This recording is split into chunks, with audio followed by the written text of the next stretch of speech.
हुए अगर हमने अपने स्वास्थ्य का ध्यान नहीं रखा तो ऐसी खबरें ज्यादा दूर नहीं है, क्योंकि कोरोना की बात तो आप देख रहे हैं, कभी भी अटैक आ सकता है, कभी कुछ भी हो सकता है। हमें समय पर अपने स्वास्थ्य का ध्यान रखना होगा, क्योंकि जब हम लोग स्वस्थ रहेंगे तभी हम अपने परिवार के लिए, अपने शहर के लिए, अपने देश के लिए कुछ कर पाएंगे।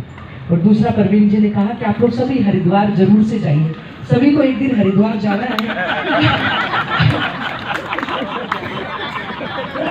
ये शाश्वत सत्य है, इनको अचानक से सुनते हैं, दूसरे के लिए सुनते हैं तो हमें ज्यादा कष्ट नहीं होता। जब अपनों के लिए सुनते हैं, अगर उस संदर्भ में सुनते हैं तो बहुत बुरा लगता है।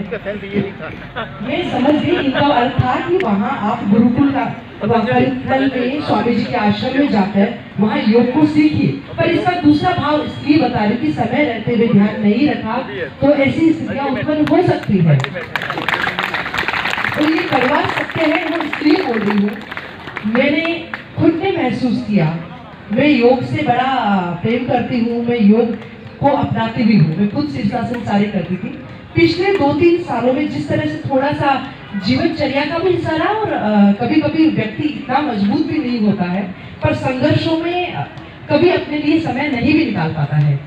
तो आप सोचिए कि मुझे वो पिछले 2 साल के संघर्षों में मुझे सर्वाइकल की दिक्कत हो गई थी, और डॉक्टर ने मुझे कहा कि आपको तो ऑपरेशन करवाना है, आप तो चाहे अभी करवा लीजिए, ज्यादा अच्छा रहेगा, आप मेयर हैं, आप काम नहीं कर पाएंगी, वरना तो आप अभी ऑपरेशन करवा लेंगे तो आपके आगे के लिए ठीक हो जाएगा। मैंने कहा नहीं, ऑपरेशन तो नहीं करवाना। तो उन्होंने SMS के डॉक्टर है मनीष अग्रवाल साहब, तो बोला ऑपरेशन तो करवाना पड़ेगा आपको, आप 6 महीने बाद में करवाएं। तो अब उस बात को 1 साल हो गया है, मैं योग थेरेपी लेती हूँ और उससे आपके बीच में स्वस्थ हूँ।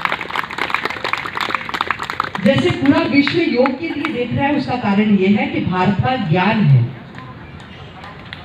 और पूरा विश्व आयुर्वेद की तरफ भी देख रहा है, आयुर्वेद को अपना भी रहा है।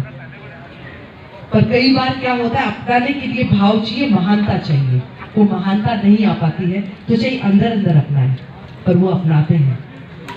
और आप कुछ ही समय में देखेंगे आयुर्वेद, हमारे भारत की जितनी भी विद्याएं हैं, विदेशी आक्रमणकारियों ने आकर क्या किया, भारत के ज्ञान को लूटा, नालंदा विश्वविद्यालय को नष्ट किया, ताकि भारत बिना ज्ञान के कुछ नहीं है, तो ज्ञान को नष्ट